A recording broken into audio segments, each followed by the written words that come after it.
Gracias por seguir con nosotros. Estamos en su programa Sigue en Contexto con este tema de políticas públicas frente a la migración. Y bueno, estamos hablando de este programa, pero hay otro tipo de, digamos, en estos flujos que mencionabas, Adrián, hace un rato, de cómo están repuntando recientemente y que en realidad pues es un poco lo que tú dices. Hay veces que si la economía anda bien, anda mal, aquí y allá y todo. ¿Cómo ven ustedes en ese sentido y qué deberíamos de estar haciendo ante este discurso pues antimigrante que estamos escuchando en Estados Unidos con la campaña presidencial, y que hay quien quiere que el gobierno responda, que otros respondan, o si los migrantes se van a politizar mucho más allá? Porque digo, al final hay algunos que sí son ilegales, pero hay muchísimos que no lo son. Entonces, ¿cómo lo ven ustedes? ¿Cómo lo ves tú, Adriana, este tema? Sí, porque justamente este debate, ¿no? De que si el gobierno mexicano tiene que tener una respuesta un poco más agresiva. Lo que está haciendo, y a mí me parece correcto, ¿no? O sea, sobre todo es más fortalecer a las organizaciones y los procesos que ya vienen, ¿no?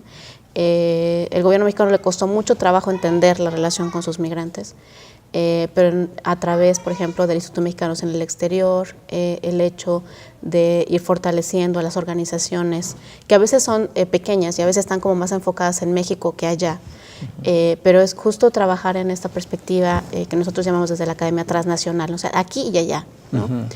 Pero sí hay que entender que entre más fortalecidos estén, ¿no?, en la relación, en este aquí y allá, son más capaces de defender sus propios derechos allá, ¿no? Sí. Entonces, esto le costó como mucho trabajo entender al gobierno de México, y creo que al de Puebla sobre todo le ha costado más entenderlo, porque están así como que todavía no, o sea, piensan que no es necesario apoyar, por ejemplo, esos procesos de los clubes, o lo que llama, en el caso del programa 3x1, los clubes espejo, la organización civil también aquí, ¿no? Sí, sí. Entonces, creo que es importante justo fortalecer eso, ¿no? O sea, no vamos a poder defender, o el gobierno mexicano sobre todo, pensándolo más. Tiene una red consular muy amplia, se gastan muchos recursos tratando de proteger a tantos mexicanos allá, pero es insuficiente, ¿no? Y va a ser insuficiente en la medida que obviamente los perfiles de nuestra población mexicana siguen siendo todavía muy vulnerables, ¿no? Entonces, en la medida en que obviamente se fortalezcan a las organizaciones, el trabajo con distintos niveles, digamos, de organizaciones también. O sea, puede ser una organización muy sencilla como un club de migrantes que está enfocado en enviar remesas, pero puede ser sobre todo trabajar con organizaciones de defensa de derechos humanos allá, de derechos humanos, pero también aún más de derechos laborales, ¿no? Que creo que es donde ahí también el gobierno mexicano podría hacer mucho más esfuerzo, ¿no? De conectarse con distintas organizaciones étnicas, laborales, civiles, religiosas, en fin, o sea, todo este entramado organizativo es lo que puede hacer que, digamos, los mexicanos tengan mucho más opción de protección y de ayudarse a su propia defensa en sí mismos, ¿no? Y esta política que es que ha venido cambiando, ¿tiene tiempo de que ya se logró ese clic que mencionan? El problema es ese, es precisamente ese. Yo me doctoré hace 5 años, en 2011, y una de mis conclusiones fue precisamente que el gobierno de México está tan preocupado por promover esta parte económica de los clubes de migrantes, y todo eso, que hay un hueco enorme en organizaciones de mexicanos que pueden tener muchísimo más impacto en lo que dice Adriana de organización, de hacer política allá, política en serio allá. Sí, sí, y defender sus derechos. De influir allá. Y defender sus derechos, que los están perdiendo. Mi tesis es una comunidad de Azochiapan, del municipio de Azochiapan, que tiene una comunidad fuerte en Minnesota. Clubes había 3, de los cuales 2 funcionaban, que era supuestamente la parte donde el gobierno le echaba más ganas. Había una organización que se llamaba Quinto Sol, que era de danzantes aztecas, danzaban allí en Minnesota y danzaban aquí en México, pero la danza azteca, el grupo, eran como 150 personas. Y tenían un sistema muy interesante como de tutoría o de... Mentoría, mentoría más bien, sí.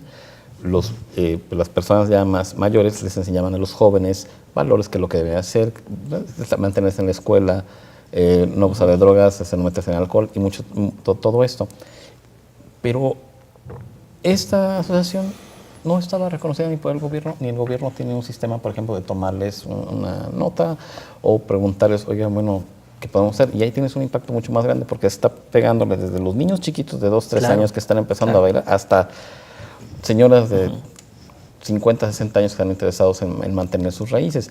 Y ese hueco, que son 200 personas, lo están ocupando 4 y que terminan dividiéndose el club, porque también como es una cuestión de dinero, es que ¿por qué tú pones más? Es que yo tengo más allí. Y entonces se pierde mucho, esa es una. Y la otra que el gobierno mexicano, todo el gobierno mexicano debería entender, que Salinas lo hizo muy bien cuando pasó lo de libre comercio. Él entendió la política de los Estados Unidos, cómo hacer lobby, cómo empujar, cómo tener asociaciones de México, cómo influir en la política de los Estados Unidos. Y hasta ahorita los gobiernos mexicanos, a excepción del de Salinas, que sí sabía o entendía el entramado político norteamericano, no lo han hecho.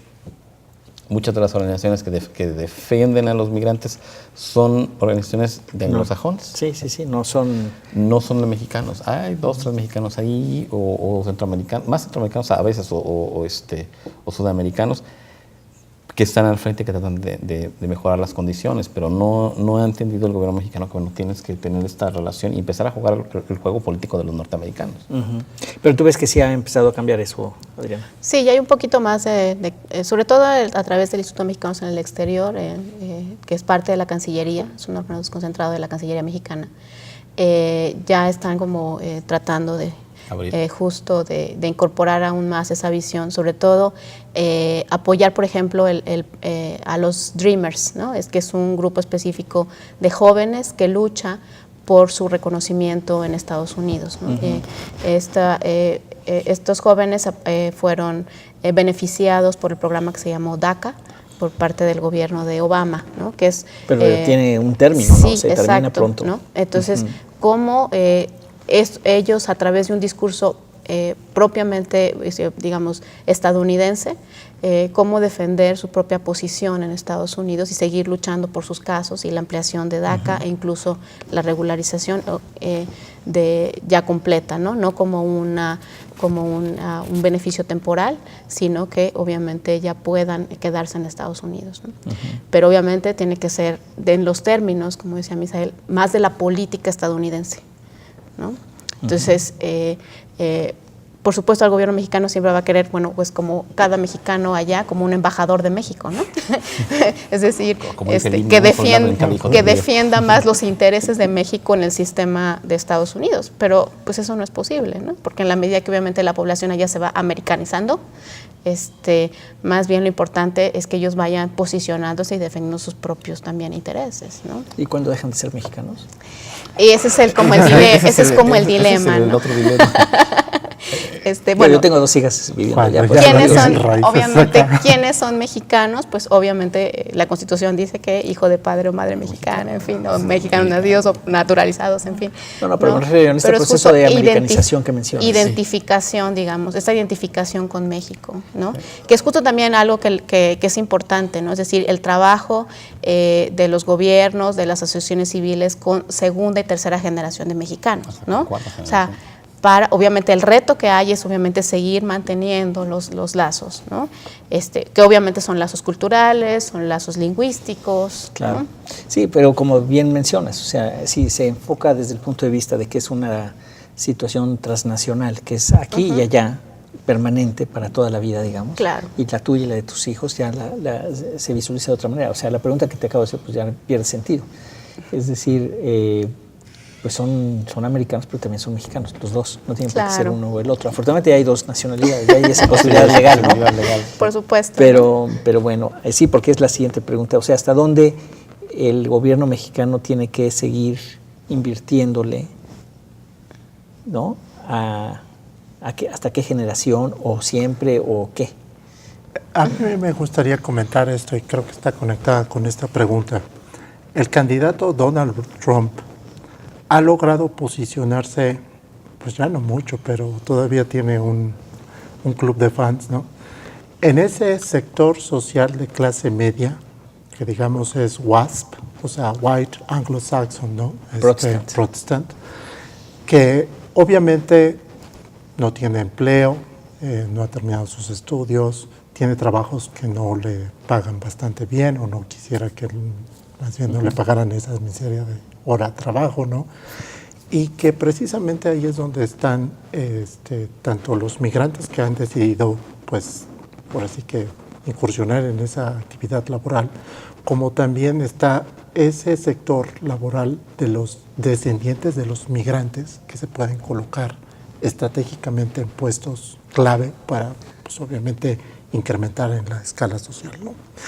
Donald Trump, digamos, sabe perfectamente cómo vender esta idea y hemos visto nosotros en la televisión y en los discursos, obviamente, cómo alebresta, ¿no?